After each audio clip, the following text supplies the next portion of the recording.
नमस्कार, मैं संजय सोनोनी। आज नागपंचमी है। आप सबको मैं नागपंचमी की ढेर सारी बधाइयाँ देता हूँ।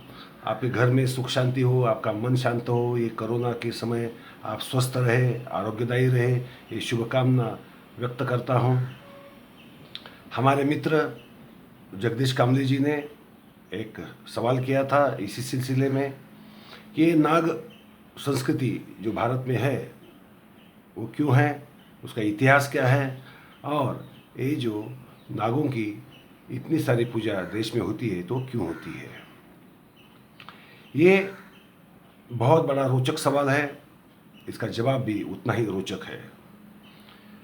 हम देखेंगे कि नाग पूजा हमारे संस्कृति का देश में जन्मे सब धर्मों का, देश में जो धर्म बने जैसे हिंदू हो, जैन हो, बौद्ध हो, उनका नाग पूजा एक अभिन्न अंग रहा है, संस्कृति का अभिन्न अंग रहा है, और हमारे सामाजिक जीवन में भी नाग का एक स्थान रहा है।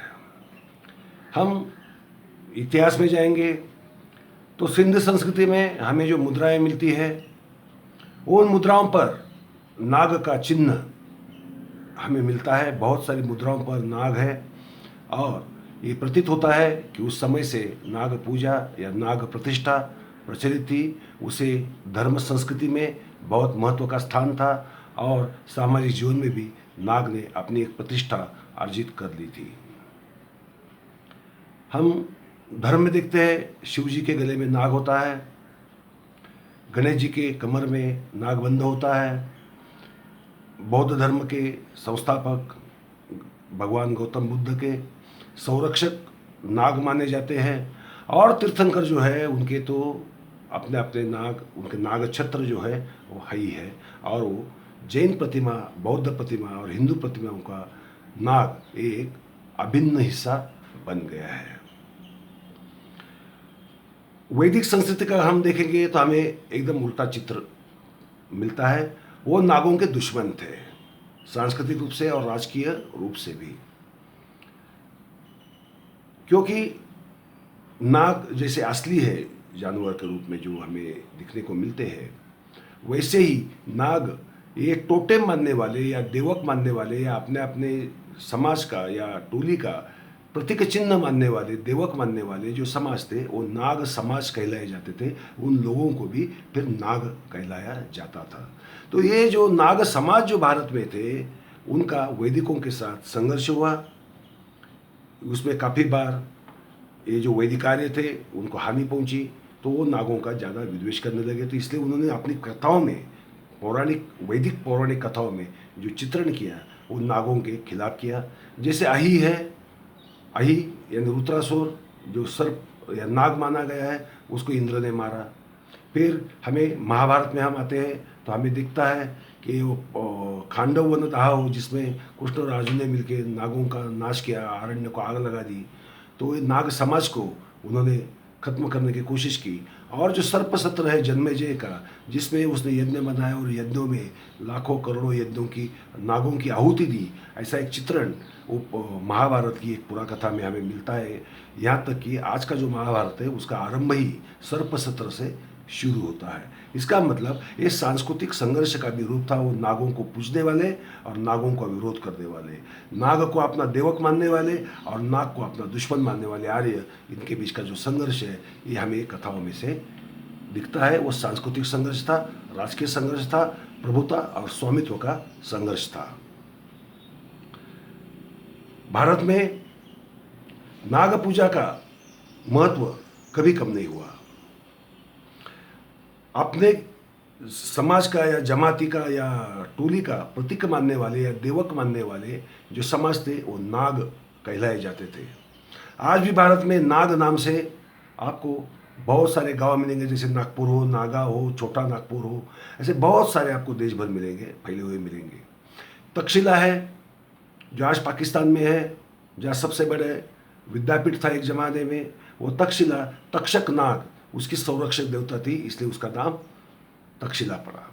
हम कश्मीर में जाते हैं तो करकोटक नाग के नाम से, जिसको देवक मानने वाले लोगों के वजह से करकोटक राजवंश बना हुआ, उसने काफ़ी सारा सत्ता की। ललितादित्य जैसे बहुत बड़ा सम्राट वो नागवंश ने ही दिया। फिर भारशिव नाग थे, फिर पद्मावती, मथुरा, विदिशा, यहाँ तक कि महाराष्ट्र का नागपुर या साउथ में भी चिदम्बरम वगैरह जो बड़े शहर हैं, वहाँ की संरक्षक देवता या महत्वपूर्ण देवता वो नागवंशियों ने स्थापन की थी। नागवंशी यानी नाग से उत्पन्न हुए लोग नहीं, मगर एक मान्यता थी कि किसी नाग की वजह से हमें संरक्षण मिलता हो, उसे हमारा इष्ट मानते हो, देवक मानते हो, हमारा प्रतीक चिन्ह चुनते हो, हमारी पहचान चुनते हो। ये समझो नाग हमारी पहचान है, तो वो नाग का प्रतीक बनाने वाले जो समाज थे वो नाग समाज या नागवंशीय समाज कहलाए जाते थे। कोई कर्कोटक वंशीय कहेगा, कोई तक्षक वंशीय कहेगा, वो नागों के ही नाम थे। अलग अलग जगहों पर अलग अलग ऐसे नाम पड़े, मगर उनका प्रतीक चिन्ह नाग हुआ करता था। वो नृत्य के समय पे या लड़ाई के समय पे नाग का मुखौटा पहनाते थे, या उसका जो मुकुट है वो नाग चिन्ह से प्रेरित वो पहनते थे और अपने अपनी अस्मिता का जतन करते थे, इसलिए उन्हें नागवंशीय कहला जाता है। नाग से वो उत्पन्न हुए ऐसी बात नहीं है।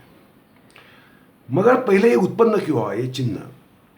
एक बात देखिए, नाग की पूजा आज होती है तो महिला ये बाम्बी या एंट हिल जिसे हम कहते हैं या वल्मीक जिसे हम कहते हैं, वहाँ जाती है, वहाँ पूजा करती है। वहाँ नाग रहते हैं, वो होल से नाग अंदर जाते हैं और पातल में रहते हैं, ऐसी एक मान्यता है। जबकि वो चींटियों का होता है, मगर वो प्रतीक है योनि का, और नाग है चिन्ह, प्रतीक चिन्ह पुरुष के लिंग का।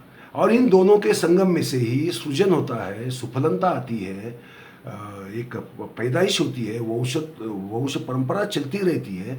इसलिए उसको आप प्रतीक मानकर नाग की या वल्मीक की उस समय पूजा की जाती है। ये सुफलनता विधि है। ये सुफलनता विधि हिंदू तंत्र शास्त्र की आत्मा है। तंत्र शास्त्र प्रतीकात्मक होता है। शिवलिंग भी प्रतीकात्मक है। शिवलिंग भी पुरुष लिंग और स्त्री योनि का प्रतीक है। उस प्रतीक से ही सृष्टि की, इंसान की या सर्व जीवों की उत्पत्ति हुई है, ऐसी मान्यता है। ये सुफलनता की बात है, और तंत्र शास्त्र में सुफलनता विधि सबसे महत्वपूर्ण माना जाता है। और ये सृष्टि के जैसे ही इंसान इस धरती पर आया, तब से ये विधि प्रचलित रहा है। भारत में, दुनिया भर में अलग अलग ढंग से नाग को माना गया है। जैसे इजिप्शियन संस्कृति हो, नाग चिन्ह बहुत इंपॉर्टेंट माना जाता था। असीरिया हो, वहाँ भी नाग को बहुत अच्छा स्थान था, बड़ा स्थान था, और पुरुष लिंग को भी पूजा होती थी। आज वो पेगन धर्म उनका तो नष्ट हो गया, इसलिए वो प्रतीक अभी अलग ढंग से हमारे सामने आते हैं। मगर भारत में एक ही ऐसा देश है जहाँ ये पुरातन धर्म हजारों साल कई धर्मों का आक्रमण होते हुए भी टिके रहा। बौद्ध धर्म हो, जैन धर्म हो, उन्होंने भी इस संस्कृति का जो अंश था उसको छोड़ा नहीं, उसको त्यागा नहीं, उसकी महत्ता अपने प्रतीकों में कायम रखी। इसलिए तीर्थंकर हो या भगवान बुद्ध हो, इनके नाग का सान्निध्य जो है वो मिला रहा, बरकरार रहा। अभी हम अगर देखते हैं इस देश में, नाग शब्द हम नगर कहते हैं, नागरिक कहते हैं। हमारी लिपि जो है उसे नागरी कहते हैं, क्योंकि नाग की तरह ही वो चलती है टेढ़ी मेढ़ी। तो ये शब्द भी ये नाग से निगडित है। तो नाग शब्द हमारी संस्कृति का एक अभिन्न हिस्सा बना चुका है, और उसको जो महत्ता मिली है, उसकी जो हम पूजा करते हैं, उसका कारण भी वही है, क्योंकि वो हमारी सांस्कृतिक मान्यता है, हमारी श्रद्धा है, हमारी भावना है। मगर ये पूजा दूर से ही होनी चाहिए। नाग को कोई हानि पहुंचाए, उसको दूध पिलाने के बहाने उसका मुंह सीले और उसे यातनाएं दे, ये तो धर्म प्रतीकों से विसंगत है, मान्यताओं से विसंगत है, संस्कृति से विसंगत है, और हमारी सामाजिकता जो मान्यता है उनसे भी विसंगत है। इसलिए हमें उसमें भी सुधार लाने पड़ेंगे।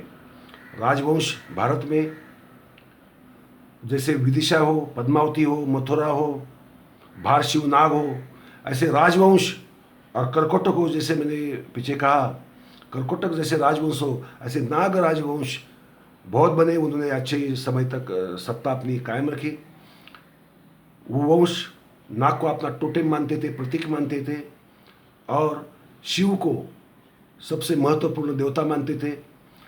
और धार्मिक संघर्ष ये ऐसा रहा वैदिक और हिंदू का, और वैदिक और बाकी यहाँ के जो धर्म है भारत के, हिंदू, बौद्ध, जैन का, वो ये है कि नाग को वैदिक संस्कृति मानती ही नहीं थी, नाग को शत्रु ही मानती थी। मगर बाद में उन्हें नाग को थोड़ा स्वीकारना पड़ा या भारत में आने के बाद। मगर विष्णु नाग पर सोया रहता है, जबकि शिव जी के गले में नाग होता है, गणेश जी के कमर पर नाग होता है, कमरबंद नाग का होता है। ये सांस्कृतिक फर्क है, ये भी हमें समझ लेना चाहिए। और आज का दिन नागों के प्रति एक कृतज्ञता व्यक्त करने का है, जो हमारी प्रतीकात्मकता है, समझ लीजिए, ये प्रतीकात्मकता है। ये प्रतीकात्मकता को, हमारा सिंबॉलिज्म को समझने का ये समय है। नाग को ये नाग पूजा के बहाने तकलीफ देने का कोई कारण नहीं, कोई वजह नहीं, ये समझ लेना चाहिए। धन्यवाद, नमस्कार।